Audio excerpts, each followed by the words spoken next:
नमस्कार, मैं प्रियंका। आप देख रहे हैं 4 PM। खबर है कि 48 घंटों में तीसरी बार अब्बास अराक्ची पाकिस्तान पहुंचे हैं। एक तरफ ट्रंप ने ईरानी प्रस्ताव को ठुकरा दिया है, तो वहीं दूसरी तरफ रशिया और नॉर्थ कोरिया ने मिलकर मिलिट्री अटैक की डील को फाइनल कर दिया है। जाहिर सी बात है कि ईरानी शर्तों पर अगर युद्ध विराम नहीं हुआ तो ये जंग और भी ज्यादा खतरनाक होने वाली है। तो फिलहाल कैसे रशिया और ईरान ने मिलकर अमेरिका को खत्म करने की प्लानिंग की है और रशिया से बयान आने के बाद कैसे डोनाल्ड ट्रंप की हालत खराब हो गई है, आपको एक एक करके खबरों समेत बयान सुनाएंगे। लेकिन खबर में सबसे पहले शुरुआत रशिया की डायरेक्ट धमकी से करते हैं। आपको बता दें कि इस जंग के बीच ऐसा पहली बार हुआ है कि रूस खुलकर इस जंग में शामिल हो गया है। खबर निकलकर सामने आई है कि Vladimir Putin tells Iran's Abbas Araghchi Russia will do everything for peace in West Asia. तो आखिरकार वही हुआ है जिसका डर था। आपको बता दें कि व्लादिमीर पुतिन ने धमकी देते हुए डायरेक्ट कह दिया है कि हम ईरान को आजाद कराने और मिडिल ईस्ट में शांति फिर से बहाल करने के लिए कुछ भी करने के लिए तैयार हैं। तो पुतिन का कहना है कि जो बन पड़ेगा वो करेंगे ईरान के लिए। आप समझ सकते हैं कि जंग का दायरा किस तरीके से लगातार बढ़ता हुआ नजर आ रहा है। आपको बता दें कि अब्बास अराक्ची और रशिया के राष्ट्रपति व्लादिमीर पुतिन के बीच ये जो रूस में मीटिंग हुई है, ये अपने आप में कोई छोटी बात नहीं है। ये एक ऐतिहासिक मीटिंग है क्योंकि आज के पहले ऐसा कभी नहीं हुआ है जो कि ईरान के विदेश मंत्री अब्बास अराक्ची ने करके दिखाया है। आपको बता दें कि जब भी किसी देश का विदेश मंत्री दूसरे देश में जाता है तो विदेश मंत्रियों की आपस में मीटिंग होती है। ऐसा कभी भी नहीं होता है कि राष्ट्रपति या फिर कि प्रधानमंत्री मिलने के लिए आए। फिलहाल रूस में ऐसा नहीं हुआ। एक तरफ अब्बास अराक्ची पहुंचे हैं, वहीं दूसरी तरफ व्लादिमीर पुतिन ने अब्बास अराक्ची को मिलने के लिए सेम डे का समय दिया है।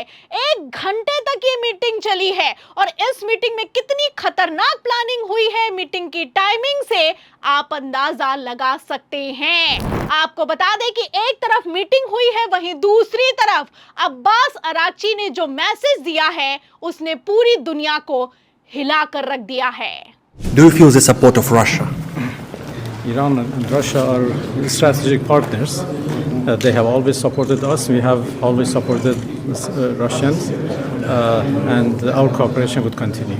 तो रशिया में खड़े होकर अब्बास अराक्ची का दिया गया ये बयान अपने आप में बहुत बड़ा बयान है। अब्बास अराक्ची का कहना है कि रशिया और ईरान स्ट्रैटेजिक पार्टनर हैं, वो हमें सपोर्ट करते हैं, हम उनको सपोर्ट करते हैं और ये कोऑपरेशन हमेशा जारी रहने वाला है। तो आप समझ सकते हैं कि किस तरीके से अब जंग का पूरा माहौल पलटता हुआ नजर आ रहा है।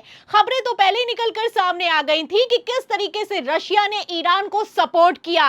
एक तरफ रशिया ने बताया, वहीं दूसरी तरफ ईरान ने घुसकर अमेरिकी बेसेस और अमेरिकी सैनिकों को तबाह कर दिया। आपको बता दें कि पहले से ही रशिया पीछे से इस जंग में शामिल था, लेकिन अब तो खुल्लम खुल्ला रशिया सामने आ गया है। खबर निकलकर सामने आई है कि 48 घंटों में तीसरी बार ईरानी डेलीगेशन पाकिस्तान पहुंचा है, लेकिन एक बार भी अमेरिका के साथ आमने सामने की मीटिंग करने के लिए तैयार नहीं है। आपको बता दें कि पहले तो अब्बास अराक्ची पाकिस्तान गए, फिर ओमान गए, फिर रशिया गए और अब फिर से पाकिस्तान में पहुंचे हैं। तो आप समझ सकते हैं कि अमेरिका से किसी तरह की कोई डायरेक्ट बातचीत ईरान तब तक नहीं करेगा जब तक स्ट्रेट ऑफ हॉर्मुज से नाकेबंदी नहीं हटाई जाएगी। एक तरफ ईरान ने प्रस्ताव दिया है, वहीं दूसरी तरफ अमेरिका ने इस प्रस्ताव को खारिज कर दिया है। अमेरिका का कहना है कि स्ट्रेट ऑफ हॉर्मुज तो तभी खुलेगा जब ईरान अपना एनरिच्ड यूरेनियम सरेंडर करेगा। आपको बता दें कि अमेरिका जहां पीछे हटने के लिए तैयार नहीं हो रहा है, वहीं दूसरी तरफ ईरान ताकतवर होता हुआ नजर आ रहा है, क्योंकि ईरान को सिर्फ रूस और चाइना से नहीं बल्कि यूनाइटेड नेशन के दर्जनों देशों ने सपोर्ट कर दिया है। लगभग 121 देशों का कहना है कि अमेरिका को तत्काल प्रभाव से स्ट्रेट ऑफ हॉर्मुज से अपने नाकेबंदी को हटा लेना चाहिए। रशिया का बयान निकलकर सामने आया है कि ईरान को पूरा हक है स्ट्रेट ऑफ हॉर्मुज को कंट्रोल करने का। आपको बता दें कि ईरान ने खुद को सुपर पावर मुल्क के तौर पर दर्ज कर दिया है, क्योंकि अमेरिका के सामने जैसे ईरान डट कर खड़ा हुआ है, ये अपने आप में कोई छोटी बात नहीं है। ईरान की इसी हिम्मत के आगे ईरान के साथ तो कई देश खड़े हैं, लेकिन वहीं दूसरी तरफ अमेरिका अकेला पड़ता हुआ नजर आ रहा है। आलम तो यह हो चुका है कि ईरान को यूनाइटेड नेशन में वाइस प्रेसिडेंट बना दिया गया है। आपको बता दें, जब वोटिंग हुई तो अमेरिका से लेकर जर्मनी, फ्रांस, यूके, यूएई कई देशों ने विरोध किया, लेकिन फिर भी ईरान की बड़ी जीत हुई है। तो ऐसे में आप समझ सकते हैं कि ईरान अब पीछे हटने वाला तो नहीं है, और जिस तरीके से रशिया ने खुलकर ईरान को सपोर्ट कर दिया है, इसके बाद ये जंग और भी ज्यादा खतरनाक मोड़ पर आकर खड़ी हो गई है, क्योंकि रशिया के साथ नॉर्थ कोरिया की भी एक डील हो गई है। आपको बता दें कि डायरेक्ट नहीं बल्कि इनडायरेक्ट तौर पर नॉर्थ कोरिया भी इस जंग में शामिल हो गया है। खबर निकलकर सामने आई है कि नॉर्थ कोरिया और रशिया के बीचों बीच एक डील हुई है। ये डील मिलिट्री अटैक को लेकर फाइनल कर दी गई है। फिलहाल इस डील की टाइमिंग से आप अंदाजा लगा सकते हैं कि किस तरीके से ईरान का सपोर्ट अब लगातार बढ़ता हुआ नजर आ रहा है। वैसे भी मैं आपको बता दूं कि पहले भी ईरान जंग के बीच नॉर्थ कोरिया या फिर यूं कहें किम जोंग उन की तरफ से कई मिसाइली अटैक के परीक्षण किए गए।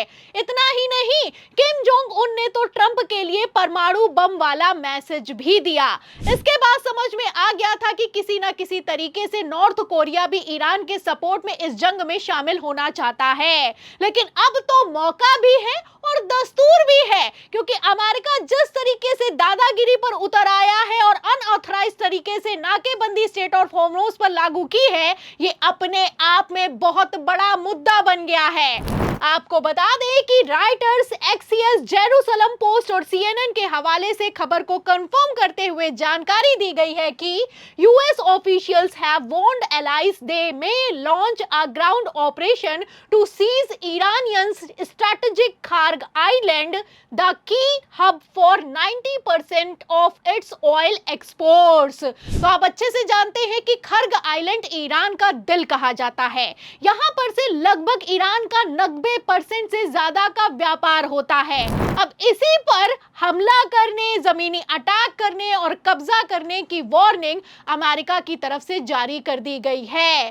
फिलहाल अमेरिका के खतरनाक इरादों को भांपते हुए ईरान ने दूसरे देशों का सपोर्ट जुटाना शुरू कर दिया है, जिसमें सबसे बड़ा नाम अगर किसी का निकलकर सामने आया है तो वो रशिया है। फिलहाल रशिया पहले से ही किस तरीके से ईरान को सपोर्ट कर रहा था, ये किसी से छुपा हुआ नहीं है, लेकिन अब ये जंग आर पार के मोड में दिखाई दे रही है, क्योंकि रशिया ने डायरेक्ट अमेरिका को धमकी देना शुरू कर दिया है। जाहिर सी बात है कि अब जंग का दायरा लगातार बढ़ता हुआ नजर आ रहा है। आपको बता दें कि रशिया ने क्लियर कट कह दिया है कि जिस तरीके का खेला डोनाल्ड ट्रंप ने किया है, हम उसे जल्द ही खत्म कर देंगे। एक तरफ रशिया की ईरानी डेलीगेशन के साथ मीटिंग हुई है, वहीं दूसरी तरफ डोनाल्ड ट्रंप के व्हाइट हाउस से लेकर अमेरिकी संसद में हड़कंप मचा हुआ है। आपको बता दें कि अमेरिका किसी भी कीमत पर स्ट्रेट ऑफ हॉर्मुज से नाकेबंदी हटाने के लिए तैयार नहीं है, क्योंकि अगर अमेरिका पीछे हटा तो इसे सुपर पावर देश का सरेंडर माना जाएगा। फिलहाल नाकेबंदी नहीं हटी तो जंग नहीं रुकेगी, और जंग नहीं रुकी तो क्या अमेरिका अब ईरान पर हमला करने की गलती कर पाएगा? फिलहाल कई तरह के सवाल हैं। इन सभी सवालों के जवाब में पूरी रिपोर्ट पर आपको क्या लगता है? क्या ईरान के सामने अब सुपर पावर देश अमेरिका भी सरेंडर करने के लिए मजबूर होने वाला है? जो भी आप सोचते हैं हमें कमेंट बॉक्स में जरूर लिखें। वीडियो को ज्यादा से ज्यादा शेयर करें, हमारे चैनल को लाइक करें, सब्सक्राइब करें, ज्वाइन करें। फिर मिलते हैं अगली खबर के साथ, तब तक के लिए धन्यवाद।